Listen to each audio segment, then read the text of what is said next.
I've been attached with the feeling of waking up with you by my side. Gabi nga guys, sinalaman nga natin na itong ang ating Bel Mariano ay pumasok na nga sa loob as a house guest sa PBB.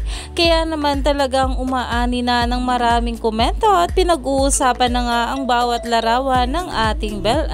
Dahil nga talaga marami ang humihiling na ipasok nga rin sa PBB itong ating Bel Mariano.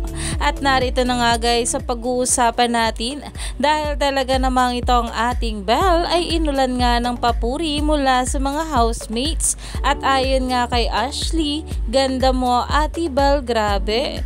Na ayon nga sa ating Bel, grabe kayo, huy hindi naman, soft boys. Dahil talagang alam naman natin na sobrang humble nga rin talaga ng ating Bel. At sa ganito nga papuri ay talaga namang ikinatuwa nga ng maraming bubblies. Dahil marami nga talaga ang nakaka-appreciate sa kagandahan ng ating Bel Mariano. Kaya naman stay tuned lang tayo for more update, Teledoni at Bel sa mga susunod pa na yuda.